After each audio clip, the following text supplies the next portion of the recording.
Hi everyone, my name is Steph, this is the Novelty Corner and welcome back to my channel. Welcome to the start of a vlog. I am going to Book Fair Australia based in Melbourne this weekend. It is Friday night, it starts tomorrow. It runs for 2 days. I'm not entirely sure that I'm going to go on Sunday. I do have a weekend pass though, but I thought I would start the vlog now because I'm just kind of getting things ready because I have to get up early tomorrow and jump on a train and walk because it's at the same place that Rare was held, except I'm not staying in the city this weekend, so I'm having to head in and out, which is fine because I'm not planning on buying a ton of books again. I did really well at Era. Obviously there's a little bit more temptation at Book Fair Australia because it's not just a romance book convention, it is a general book convention. So there are children's and YA authors, there's adult authors, there's all different genres and non-fiction, and there's talks and vendors and all that sort of stuff. So I'm really excited because I haven't been to a big sort of multi-readership, multi-genre book convention like this, but I'm very excited to go because quite a few authors that I like that particularly work in the kids space are going to be there. So, you know, I'm going to go and say hi, hopefully, and hopefully just not be my complete awkward self, which is entirely likely. But essentially I have to like leave, I have to leave here by 8 o'clock in the morning in order to get the right train, because then it's also a walk from the train station to the event hall.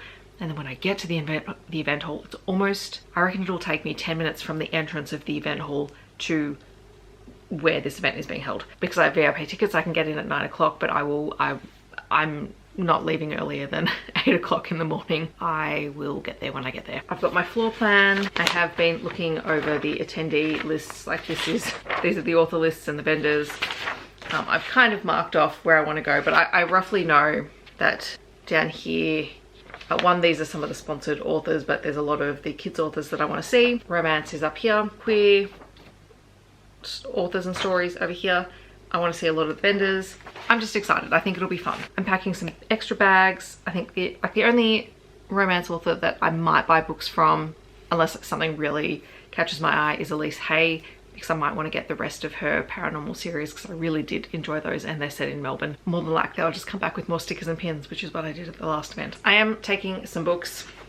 These are pretty much all kids books. So Deborah Frenkel, who is a children's author, is going to be there. I have The Truck Cat, which this book just makes me smile and cry and kick my feet and love it.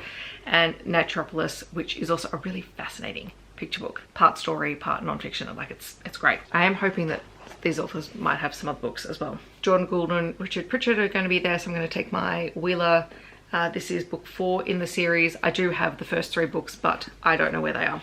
I think they're in storage, so I'm just taking the one that's on hand. Also, I don't really want to cart that many books with me because I'm just carrying bags. I'm not taking a trolley or anything. Marney is going to be there, so I'm going to get All Shall Mourn signed, and I'm also going to fangirl over No One Is Safe, since I read that last weekend. And then Lily Wilkinson, who writes under Ellen Wilkinson for junior fiction, middle fiction, is going to be there. So I'm going to take Bravepaw, which hasn't released yet. Being a bit sneaky, I'm taking my early reader copy with me, and I have had her sign the first book in the Bravepaw series before, but it has disappeared from my classroom. My previous copy of the first Bravepaw book has since reappeared. It was given back to me by a student who I taught last year. Well, it was somewhere else in the school, so she returned it to me the other day, which was great.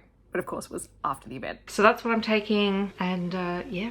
Tomorrow I will update you. Hopefully I'll get some clips while I'm there, and then I'll do a little bit of a show and tell for what comes home with me.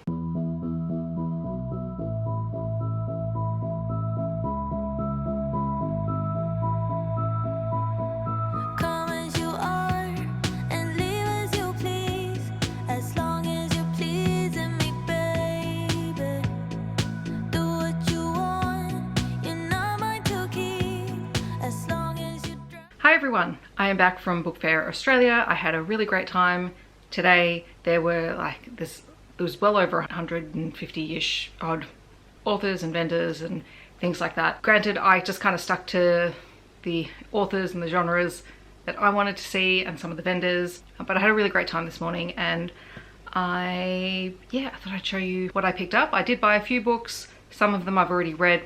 Most of the things that I bought are kids titles. I got to catch up with all the authors for all of the books that I took and got them signed.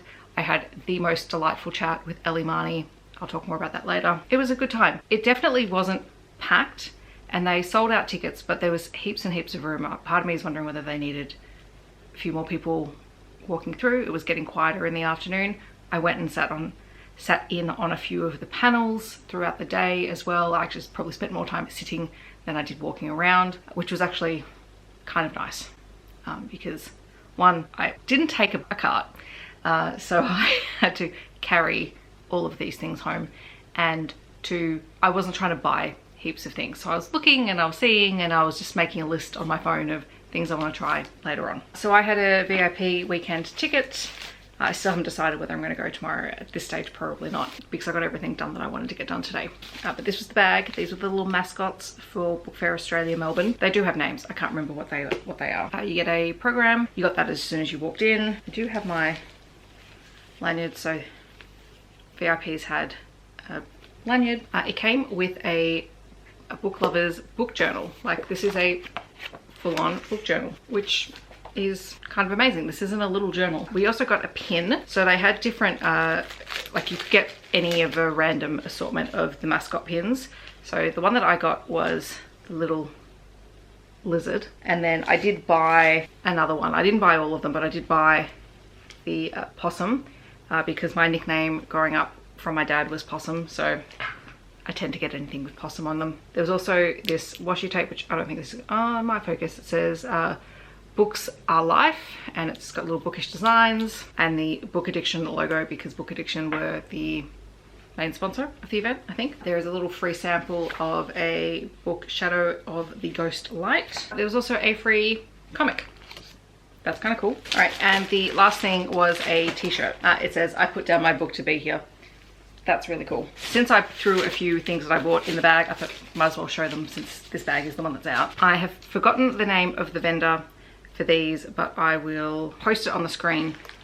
These little pride cats, they're adorable. They do have a film on them that I have to take off, but they're so cute and adorable, and I had to buy them. This book was Wobblybat and Whirlyball, My First Cricket Adventure by Swarthi Chakravarthi, which I bought so that I can give to my dad to read to my nieces, because he loves cricket. I don't know much about cricket, but it is a picture book, and it's about learning to play a new sport and having people encourage you. And then Sarah Epstein was there, and I have read a lot of her young adult titles. She used to write a lot of young adult thriller-ish mystery kind of books, or suspense books. I don't think she's released any in that sort of genre recently, but the 3 books that I have read from her are amazing, and I still randomly will think on them. But I didn't realize she'd also started doing some picture books, and they're books about birds. So there's Birds in My Australian Backyard, and also the collective nouns of Australian animals. I love these, and it's so cool because she's also illustrated them. And I also got these vinyl stickers. One is a cockatoo, one is a magpie. The magpie is going to my sister. The cockatoo is staying with me. I'm not a fan of magpies, but that's my sister's football team. So these days when I just find magpies, I tend to buy them for my sister. Because I'm a sucker, I did a deal thingy with one of the picture book authors. There is Mackie by Mallia and illustrated by Emma Stewart. The story is based on a real dog that grew up and was loved by Mallia's family. They did a thing with the picture book. They had a library bag and then a Mackie puppy, and you got to pick your own collar. Technically I've brought this for my niece, but I will probably keep it here just because I don't have a lot of toys in my apartment. So whenever my nieces come over, they can have a little dog to play with. Oh my god, it's so soft. I've just realized how soft it is. Maybe I'm keeping that. I'm definitely keeping it here. I went back to the enamel library, which I saw at Era, and we were having a bit of a chat about the size of the room, and it was a lot cooler in the morning when I went over to the enamel library as opposed to Era, where we were all dying from heat. So we were commiserating over that. But when I was at Era, I didn't get a chance to have a close look at these, but she had these mugs, and they're glass mugs, and this is a Night and the Moth glass mug, and there was a couple of different ones. There were, you know, some Fourth Wing and whatever, and she said Night and the Moth, and I'm like, I'll take it. Yes, I know I haven't read Night and the Moth yet, but now I need to. Also, it matches the pin, the Night and the Moth pin that I got last time. I went and saw Ellie Marney, so I had taken my copy of All Shall Mourn, which she has signed. It was so nice to see Ellie because I haven't seen her in person for a number of years. It was would have been the release of one of her other books. It might have been the Circus Hearts trilogy, which was pre-COVID. So I haven't been to an event where I've seen her in person for a while. And I may have made a little bit of a fool of myself, because I walked up to her table. I was going to get her to sign this, and I was intending to tell her how much I loved No One Is Safe. And she had all the marketing and things up, and as I saw her table, she had a pile of the books on her table. This book does not officially come out until the 1st of March, but she had some of all her copies there for sale. I may have said something along the lines of, "Oh my God, you've got the book here." And she remembered me, which was really nice. I'm not someone, like, I'm not a famous internet person. Like, I don't expect people to remember me from like 6, 7, 8 years ago, but it was really, really lovely, and we were having a big old chat for a while. I did buy a copy of No One Is Safe. I'm so excited. She signed this one for me as well, and as she was signing, she's like, I haven't even thought of what to write in the book, because she likes to write a little message specifically for each book. And what did she write? Hope this one's a read to die for, which, as I said, I loved this book so much. I do want to do a reread. I want to annotate it. She is almost finished writing the second book, and I think she said she's hoping for a seasonal release, because the next one is set around Christmas time. So she's hoping, if everything aligns, that it can be released around December, January. And I am all here for that. I will shout this from the rooftops. I think Ellie Marney is one of the most delightful humans. And I was honestly having a chat to her. I think we were chatting for 10-15 minutes. Like, it was a decent chat. It was still pretty early, so the general entry hadn't come in yet. So we were just having a chat. We were having a chat about the Australian market and the YA market, and we were talking about the middle fiction market and book market, and how it's really difficult at the moment because it's really hard to pitch to readers. We were talking about post-COVID, the impact on reading and kids and things like that. It was really nice, because I genuinely, when I go to romance events, even if I've seen someone multiple times, there's only a handful of authors that I probably see regularly enough for them to remember me. But I had about 4 authors today actually go, "Oh no, I recognize you. Where have I seen you before?" And it was so nice. And actually, one of the authors who did recognize me, she's like, "I've seen you before. Where have I seen you before?" was Deb Frenkel, who signed my copies of The Truck Cat and Naturopolis. And she was so lovely. So she signed Naturopolis, and she's like, "Thank you for having this book." I'm like, this book is awesome. It is all about the tiny little forests that you find in the city, like the things that grow through the cracks, like literally, like little plants that just manage to survive in a concrete jungle. And she signed Truck Cat for me, and she had a little stamp of Tinker, and I'm just in love. I'm in love. That was really cool, and I was having a great chat with her. And Richard Pritchard, who is one of the co-writers and the illustrator for Wylah, was sitting at the table next to her. I actually saw him first, and he signed the book for me. Not that this is a kids channel anymore, but sorry, this is all the kids books. I did pop over to see Kate J. Armstrong. So a couple of years back, I reviewed Nightbirds. Fyrebirds came out, which is kind of the sequel. I don't have the first copy anymore. This is the US paperback, so it's nice and floppy. But she writes queer YA sapphic stories. And I also found out, I didn't realize this, she also runs a podcast where she talks about women throughout history, because she's writing in a historical queer space with some magic. So I wanted to come back to this. You know, it's been a few years, I want to come back to it. And then I did go and see Elisse Hay to get the rest of the Something Wicked series, because I bought the first book. And weirdly enough, like, that was 2 years ago that I saw her and I bought the first book. And I was coming up to her table, and I'm like, "Oh, I want to get books 2, 3, and 4. I said, I bought the first book from you at an event a couple of years ago. She's like, "I remember you." And we were chatting about teaching. This is one of the things about authors who are also teachers. It's a thing, we always end up talking about teaching. But she's a secondary teacher. She teaches year 8. And we were just talking about the start of the year and how the start of the year has been very interesting for everyone. But so there's Villains, By Necessity, Met by Moonlight, and Thunder and Lightning. And I've read these, so these are not things that I have to read. But I just have a special place in my heart for this particular series, being urban fantasy, paranormal romance, set in Melbourne, all the tropes that I like, set in my city. It's one way to hook me into any kind of book, is to set it in Melbourne. I think everything else was just little things. Hold on. When I did see Richard and got my copy of Wylah signed, they had some little buttons. They were for sale, and he said I could take one because I bought my own book. And I got Pippi, because I love Pippi. Black cockatoos for the win. Which I also learned is Jordan's Mob's totem. There was another stall that had these beautiful illustrations. They're like black and white illustrations. So I bought a couple of those. I thought they'd be fun in a journal. And this is an empty bag because I was reshuffling things. And that's everything that I bought, acquired, came across, had a good time.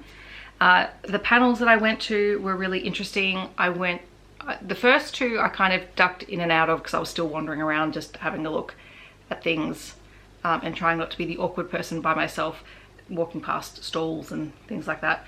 So there was one on starting your own publishing business. There was one on co-writing. So those were the two that I was kind of ducking in and out of. I sat in on one with some children's authors, some picture book writers, and some middle fiction. So Jordan Gould and Richard Pritchard were on that one, and that was talking about writing for children, the language of writing for children. That was a really great panel. I really enjoyed that one. I also saw one that was kind of some authors with new releases, just kind of plugging their new releases. And then the last one was writing for suspense. Maybe I should just have the book and have the actual titles of the panels in front of me. That would be helpful.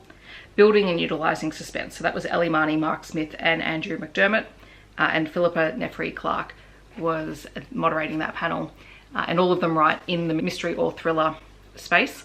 And I'm now very, very, very tempted to read something by all of them. Well, I've read Ellie's entire backlist at this point, but I was convinced, and it was a really good panel. And interestingly enough, I was sitting there and I was listening to it, and they, like Mark and Ellie and Andrew and even Philippa as the moderator, they're all very confident in the responses and the way they talk about their writing. They've been doing it for a very long time, and I like those panels because, like, some authors are really nervous, particularly if it's their first event or their first panel or things like that. They can be really nervous, but they were just super calm and very chill and very, very willing to talk about their experiences writing in the mystery and the thriller space and the difference between the two, and their tips for writing in that space, but also just what you can expect. Like, it was probably the most relaxed panel that I'd seen for the entire day.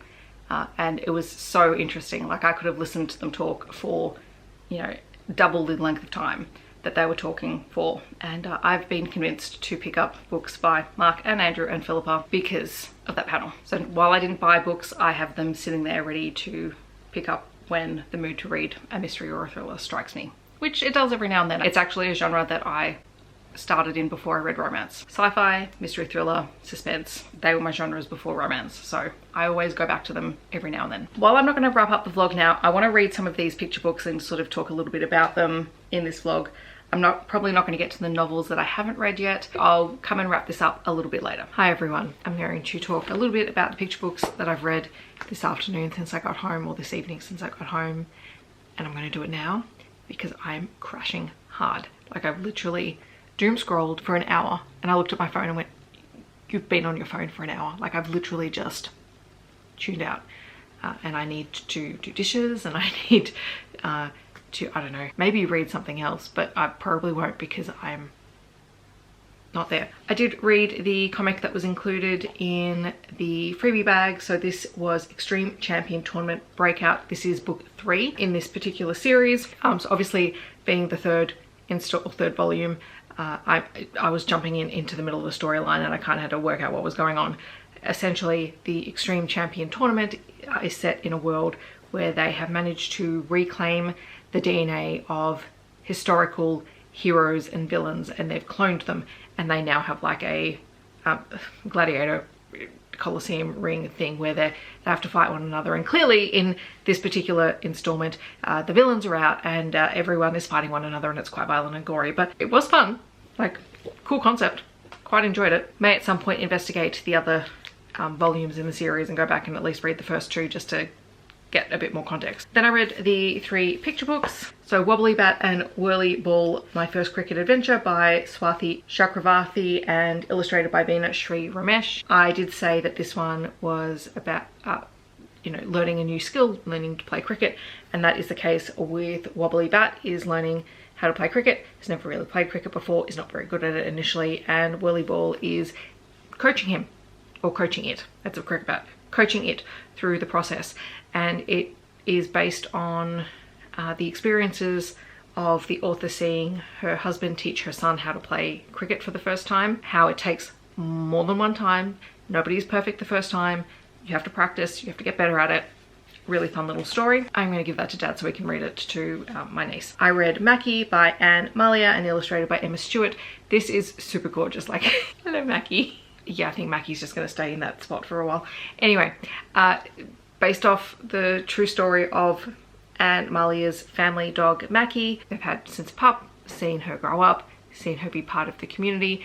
It is just a beautiful, beautiful story about the connection between families and their pets, and it's told from Mackie's perspective and, you know, the kind of connection that pets have with their owners. And I did check out the website for the book, and there has been some work done in conjunction with Kelpies for Kids, a program where Kelpies help you support children going through, sick children going through treatments in the country. So I thought that was kind of cool. And then I did read Sarah Epstein's 2 books. So there's Collective Nouns for Australian Animals, which is literally just a really great collection of what are the collective nouns for different Australian animals. And honestly, some of them are just fun. And there's a little explanation about what a collective noun is for kids. It's a very easy read. I love books about collective nouns. I have a few of them. I just think collective nouns are fun. And then Birds in My Australian Backyard goes through a bunch of Australian animals. It has a really great format. It's a non-fiction book.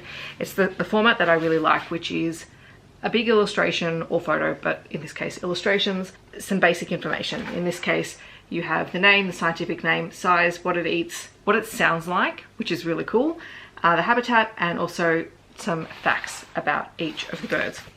Really cool. Love, love, love the graphic design style of these books. They're just gorgeous to look at. And so based on my record keeping, I have one book from today's haul that I have not yet read. That's Fyrebirds by Kate J. Armstrong. I will get to that at some point this year. I'm calling this a win. I'm very happy with this. We have some accountability, reading things. I mean, granted, they are picture books, but getting to them, you know, in a relatively quick timeline. I also have to do all of my filming for the week tomorrow, which means I'm probably going to film some kids reviews for these for my other channel. We're going to end the night. I'm going to go do the dishes, you know, the adulting stuff that I need to do. I need to do it.